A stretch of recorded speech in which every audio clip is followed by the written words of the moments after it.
Hey y'all, my name is Cole Meyer. I am a policy analyst on Texas Appleseed's Criminal Justice Project. Today I'm going to be giving an educational presentation on the failure to appear/pay program in Texas. This is going to be an educational presentation that discusses a variety of things. Number one, what this program is and how it operates. Two, the impacts it currently has on the El Paso community. Three, we're going to discuss some alternatives to this program that could be employed to better serve the community's residents. And then four, we're going to discuss what listeners and watchers like y'all can do to help spark change in your community. But before we get into that, I'd like to discuss pretty quickly, just share a little bit about what Texas Appleseed is and where we come to the table on this issue. So, Texas Appleseed is a nonpartisan, nonprofit organization that's focused on bringing about and advocating for policies that are fair, just, and equitable for all Texans. So we do this by leveraging the skill sets and resources of volunteer lawyers, social workers, and other general professionals to identify and advocate for these policy solutions. Fines and fees is a topic that falls under the Criminal Justice Project's purview, and we particularly focus on eliminating harmful fines and fees practices. And the failure to appear program falls directly under this realm. So, with that being said, oh, let me hide my meeting control quick so you can see the title. Um, with that being said, let's discuss what actually is the Failure to Appear program. This program allows the Department of Public Safety to place a hold on your ability to renew your driver's license if you fail to pay off the fines and fees on a traffic ticket and you fail to appear in court to resolve it. You can still drive with the hold, but once it expires and you go to a DPS office to renew it, they are going to deny your renewal of a driver's license until your citations are fully cleared and your hold status is resolved by DPS. So let's take a look at this from a linear perspective and see the process of how a hold actually comes about. So let's give an example. You get pulled over for speeding and you receive a citation for speeding. You're going to be assessed a citation and you're going to be asked to pay that citation. If you believe you shouldn't have to pay that citation or you're unable to pay it, you're expected to go to court at a court date listed on that ticket. If you fail to pay off your fines and fees before that court date and you fail to appear in court, maybe because you can't afford to pay it and you know you're not going to be able to pay it when the court date comes around, you may not show up to that court date. And so when you do that, the court is going to place a hold on your driver's license by contacting DPS and asking them to place a hold with the operator of this program. And so eventually you're going to, like I said, you're going to be able to currently drive with that hold until it expires. But when you go to renew it, you're going to be informed at a DPS office that you're not able to renew it until all of your issues are resolved and your tickets are cleared. Now, continuing on, now that you know how a hold comes about, let's discuss the process of finding out how you have a hold and figuring out how to resolve it. So let's start here with number one. You go into a DPS office and say, "Hey, I'd like to renew my driver's license. Can you help me with that?" The DPS agent looks up your information and they actually tell you, "Hey, you actually cannot renew your license at this time. You have a hold on your account because of these unpaid tickets." You might ask, "Okay, well, how can I resolve these holds? How can I get my license?" They're going to tell you you're going to have to pay your fines and fees off in full before we can renew your license. A hold is not lifted until you have paid off the fines associated with that actual ticket and then any late fees or reimbursement fees accrued as a result. So they're going to tell you that you have to pay back in full before you can get your license back. And you might think, this doesn't make sense. This is concerning because if you can no longer have a driver's license, a valid driver's license, how are you going to get to work? You might ask them, okay, well, how can I do, daily activities? How can I fulfill my daily needs, such as going to get groceries and going to work, and taking, my children to doctor's appointments, things like that. If if I still choose to drive How am I going to navigate that? I'm still going to be driving with an invalid license. The answer is yes. Driving with an invalid license is a reality that a lot of people face in a state where public transportation is not that feasible. Um, and being forced to drive with an invalid license in this situation can cause a lot more complications and put somebody at risk for additional citations. You might get pulled over later on, and if you're driving with an invalid license, you're going to get ticketed for that. And this can cause more fines and fees to rack up and just more general legal system involvement. Okay. So these complications all illustrate why the FTAP program causes a plethora of problems for El Paso residents. Normally, when you think about somebody not being able to use their license, you think it's because they got suspended from a DWI, they were speeding over a certain amount, etc. This program penalizes drivers not for unsafe or dangerous driving, but rather for an inability to pay off their court debt. As I said on the last slide, a driver's license is necessary to fulfill daily life functions such as going to work, dropping your kids off at school, or childcare, going to, get groceries, or even going to church. Um, and that's vital to fulfill daily life practices. Further, the requirement that fines and fees be fully paid off before one's hold is resolved is also harmful.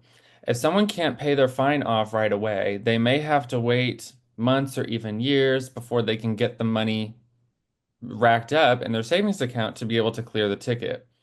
And all of this time that somebody is stuck with an invalid license means more time on the road, potentially risking tickets and additional citations for driving while license invalid. This is a hindrance to public safety, and it also puts, a number of people at risk for criminal justice system involvement when that's something I think we all want to avoid. So now let's shift to talking about the numbers. Texas Appleseed has done extensive amounts of research on this program, and these are some of the data points we've uncovered on how pervasive this program can be. First, there are over 70,000 holds in place by the El Paso Municipal Court. For thousands of individuals with holds, they can experience challenges in obtaining housing, driving to school, or getting to work if they don't have a valid license. If you apply for an apartment, you might need a valid license in order for your application to be approved. Your job, if you're applying for a job, it might require that you have a valid driver's license if, it involves commuting in some capacity. And that's critical in order to remain stable financially. Second, the average median income of the zip codes with the highest concentration of holds is around $35,000. The median income of El Paso as a whole is $53,000. So we're talking about from this analysis that we did, the communities and zip codes that are most adversely impacted, meaning they have the highest concentration of holds, have almost $20,000 less coming in every year. And that helps illustrate that this program is essentially criminalizing poverty in one's financial situation rather than an offense like dangerous driving. Third, we found that the average person in this program has three FTAP holds, illustrating that people cannot resolve holds in a timely manner, and they have to resolve all of their holds before they get their license back. And like I've said before, this can take months or even years if people don't have the funds to resolve this ticket.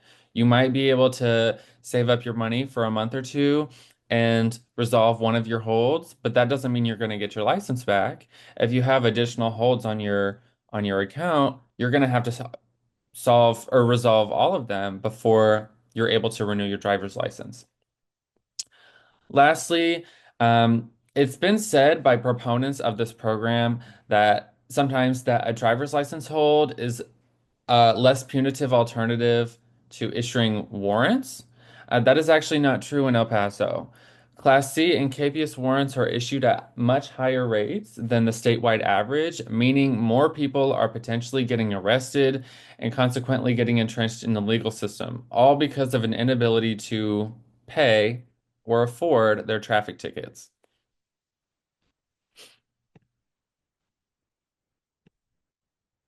Now, let me move my thing right. How about I move it down here? Now, if somebody cannot afford to pay their fines or fees, there's already alternatives allowed under state law for judges to use at their own discretion. These include allowing fines and fees to be partially or fully waived if somebody is determined to be indigent, allowing somebody to serve community service in lieu of a payment, or granting somebody jail credit for prior time served. All of these alternatives are listed under state law, and so any judge across the state can use them where they see fit in order to help resolve cases in ways through non-monetary means. But the unfortunate reality of this situation is that these alternatives are not used in practice in El Paso.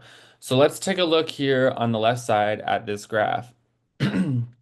Of the almost 130,000 cases disposed of at the El Paso Municipal Court in 2023, only around 15,000 were resolved using non-monetary means or using these alternatives that I've discussed. So let's look at indigency waivers. Indigency waivers were only used in 0.1% of cases. Less than 200 total cases were resolved through indigency waivers. Community service was only used in 0.6% of cases. Less than 1,000 cases were resolved with this method. And this is a stark proportion of the total cases disposed because El Paso has a poverty rate of almost 20%. There are a lot of people living from paycheck to paycheck who may not be able to afford to pay off these traffic tickets.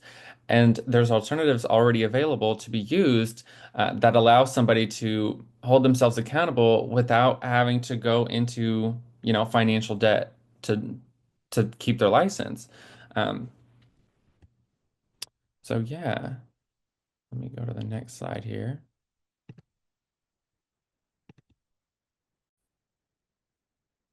Alrighty, and like I said, those alternatives are already available to judges under state law, and they can use them at their own discretion. But they're being drastically underutilized to resolve cases, and that's a particular concern to community members. But on this slide, I'd like to take a moment here to state the process for requesting an indigency waiver for those who don't know. If you believe that your financial circumstances prohibit you from paying off your fines and fees, you're actually able to request an indigency hearing before a municipal court judge. The judge will take a look at your situation and determine whether or not you are indigent. They might grant you full or a partial waiver. They might grant you community service, or they may ask you to enter into a payment plan to address your citations. And so we've included a number at the bottom of this slide where you can call the municipal court, ask your questions, and potentially set up an indigency hearing in front of a judge. Alrighty. Now, a few slides ago, I spoke about the data that Texas Appleseed has uncovered on this program and its usage in El Paso. In doing this research on the program and its impact on the El Paso community, we've also wanted to explore, besides the alternatives already available under state law, we've wanted to explore what research-based solutions work in this realm to reduce failure to appear rates and ensure that people are able to resolve their citations and tickets in a timely manner. So first, we find that text message reminder systems are a great answer to this. Just like text can be useful for things like doctor's appointments or general deadlines, they can also be useful for getting people into court. And the research shows us this. Studies in New York and Nebraska have shown that the use of text message reminder systems has reduced failure to appear rates in both of the jurisdictions these studies were conducted. Second is court form redesigns. The common court citation handed out by police officers and traffic stops can be quite difficult to decipher. It might be long, written in legal language, commonly known as legalese, and it may not clearly state how one can resolve their tickets. Just in general, it can be difficult to navigate and understand this document. Research was done in Harris County on this issue. The county's citation or court summons forms were redesigned to highlight pertinent information and be more readable to the average civilian, so written in more like layperson language. And failure to appear rates dropped as a result. So these are both quite effective ways that are proactive and efficient in terms of reducing failure to appear rates. Now, I will say that where courts can see the most impact is when these two alternatives are used in conjunction with one another. So researchers have found that when you redesign court summons forms and implement text message reminder systems, you can reduce failure to appear rates by 36%.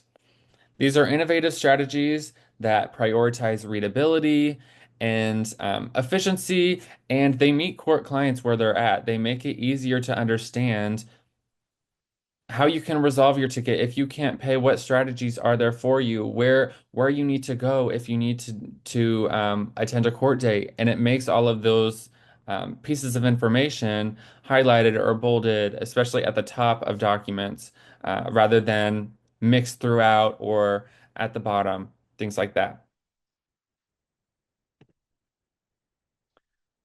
So, alrighty. Actually, I'm gonna leave my thing right here so you can see the slide. So thus far, I really hope this content has been insightful for y'all. But I bet you're now at the point where you're wondering, where do we go from here? So let's look at where we are today. The state legislature has the ability to terminate this program on a statewide level, but it has not succeeded in doing so. So until then, local jurisdictions must act to eliminate the FTAP program in their communities. The El Paso City Council does have the authority to terminate its involvement in the FTAP program through a council vote to terminate. They also have the authority to implement some of the alternatives like text message reminders and redesigning of court summons forms that I've discussed today. And so, what y'all can do from here is join us in contacting and meeting with local and state officials to urge them to end this program, either on a local or statewide basis, and support some of these alternative solutions that better serve residents. This could be just asking judges to prioritize the use of agency waivers and community service, or it could even be meeting with council members to discuss why you think court form redesigns could be useful.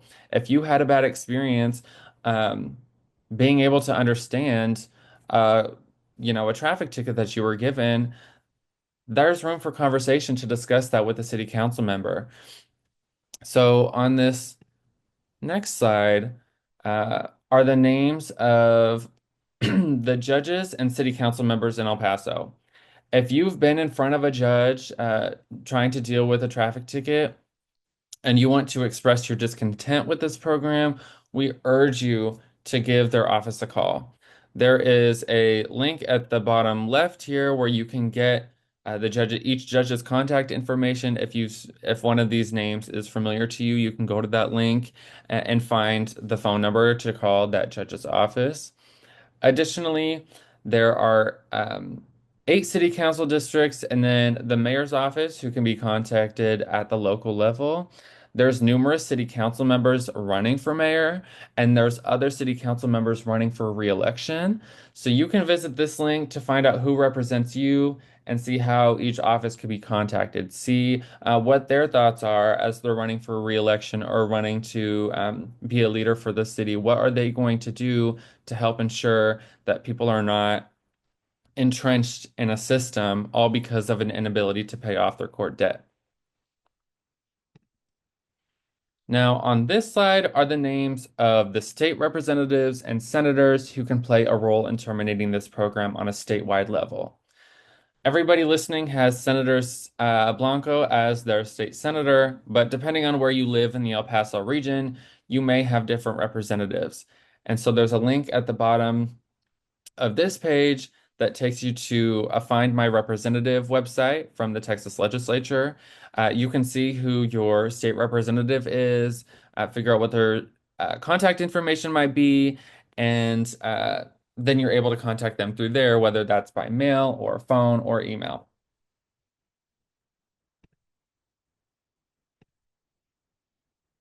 And with that, I thank y'all for listening. Again, my name is Cole Meyer. You can contact me at the email listed right there in the middle of the slide. I've also included the contact information of a couple of my colleagues who work on this issue with me at Texas Appleseed. Please reach out to us if you have further questions on the program and or you want to get involved in advocacy efforts. We are working to terminate this program on a statewide level during the 2025 legislative session. So if you have any interest in staying involved or updated on our 2025 state legislative advocacy efforts, please reach out to us. We'd love to get you in the loop and discuss further. Thanks, y'all. Appreciate it.